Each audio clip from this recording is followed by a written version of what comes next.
Welcome to রসবাঙ্গালি channel. আমার চ্যানেলে আপনাদের স্বাগত। আজ করব আমি ধুন্দলের একটি রেসিপি। এটাকে ধুন্দল বলে। আপনারা কে কে চেনেন বা কে কে চেনেন না কমেন্টে জানাবেন। তো আজকে করব এই ধুন্দলের একটি রেসিপি।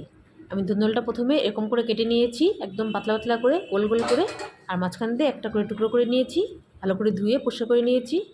এখানে নিয়ে নিয়েছি রসুন আর পেঁয়াজ, আর কিছু কাঁচা লঙ্কা স্বাদ অনুযায়ী, আর লবণ, হলুদ। বাস এ কটা জিনিসই লাগবে, আর কিছুই লাগবে না। কড়াই বসিয়ে দিয়েছিলাম, তেল গরম হয়ে গেল।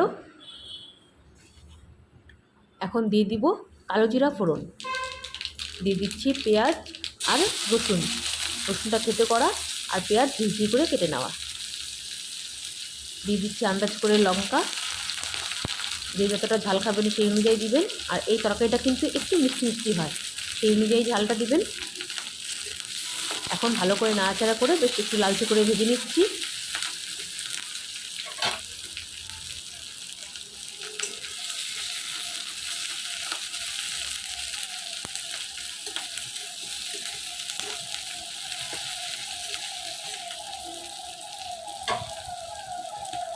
ধুন্দলের সবজি খাওয়াটা খুবই ভালো, খুবই উপকারী, যতটা আমি জানি।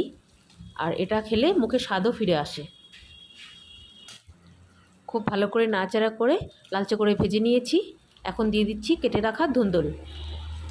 এখন ভালো করে নাড়াচাড়া করে লবণ আর হলুদটা দিয়ে দিচ্ছি।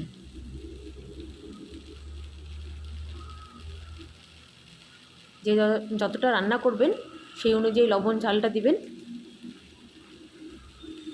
এখন মোটামুটি একটু নাড়াচাড়া করে ঢাকা দিয়ে দিব প্রায় 2 মিনিটের মতন, পরে খুলছি।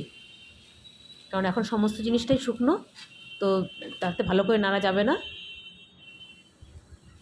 2 মিনিট পরে খুলছি। এখন একটু নরম হয়ে আসছে, এখন নাড়তে আমার সুবিধা হবে। এখন ভালো করে নেড়ে দিচ্ছি। নেড়ে আবারও ঢাকা দিয়ে দিব প্রায় 2-3 মিনিটের মতন, পরে খুলব।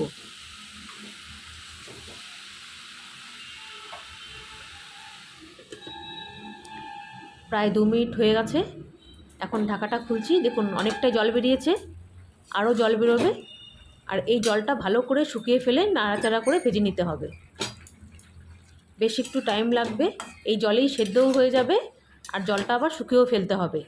যখন রান্নাটা হয়ে যাবে তখন দেখবেন যে ভাজাটা একদম দলা পেকে যাচ্ছে, নাড়তে চাড়তে দলা পেকে যাচ্ছে, আর সাইড দিয়ে তেলও ছেড়ে আসছে। এই দেখুন অনেকটাই তেল ছেড়ে আসছে, জলও শুকিয়ে গেছে। এখন খুব ভালো করে নাড়াচাড়া করে মিশিয়ে নিয়ে বেশ আরেকটু কিছুক্ষণ টাইম ভেজে নিব। আরও প্রায় 5 মিনিটের মতন ভেজে নিব।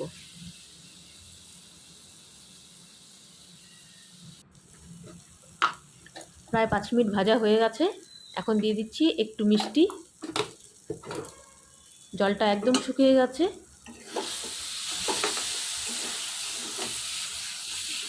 দেখুন একদম দলা পেকে আসছে, তার মানে আমার ভাজা কমপ্লিট।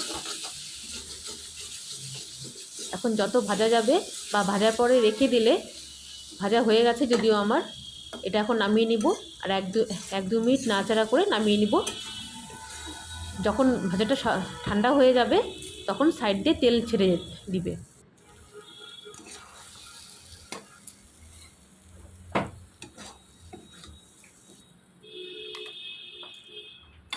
দেখুন কি সুন্দর হয়ে গেছে।